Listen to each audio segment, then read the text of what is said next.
السلام علیکم ورحمۃ اللہ وبرکاتہ۔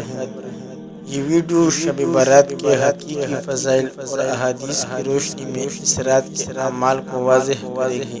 اس میں بتایا جائے گا کہ کس طرح بغیر کسی بدعت کے محض اتباع سنت کے تحت عبادت کرنی چاہیے، اور خواتین کے لیے قبرستان جانے کے حکم کو بھی وضاحت سے پیش کیا جائے گا۔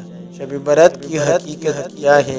کیا عبادت کی یہ رات بدعات سے پاک ہونی چاہیے، اور خواتین کے لیے قبرستان جانے کا کیا حکم ہے؟ جانیے اس ویڈیو میں۔ 15 شعبان یا شب برات سے متعلق مختلف صحابہ کرام رضوان اللہ علیہم اجمعین سے روایات مروی ہیں، جن کا خلاصہ یہ ہے کہ اس رات اللہ رب العزت کی خصوصی رحمتوں کا نزول ہوتا ہے۔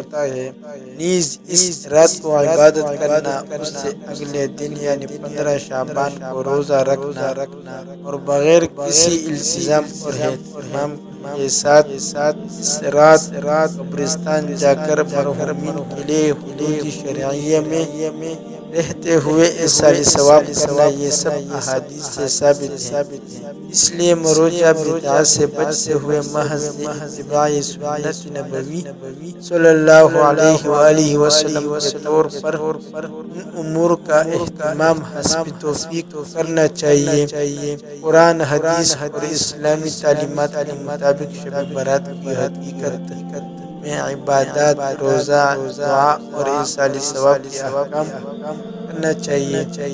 اسی طرح خواتین کے لیے خصوصی ہدایات اس ویڈیو میں بیان کی گئی ہیں، اور کہتا ہے کہ یاد رہے کہ خواتین کے لیے عام حالت میں بھی قبرستان جانا گھر سے خالی نہیں ہے۔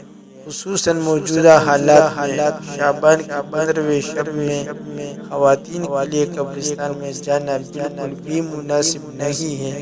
اس لیے خواتین گھروں پر رہتے ہوئے ہی ایصال ثواب کریں اور کر سکتے ہیں۔ اگر آپ کو یہ معلومات مفید لگے تو دوسروں تک ضرور پہنچائیں، اور خود بھی اس رات کی برکات سے مستفید ہو جائیں۔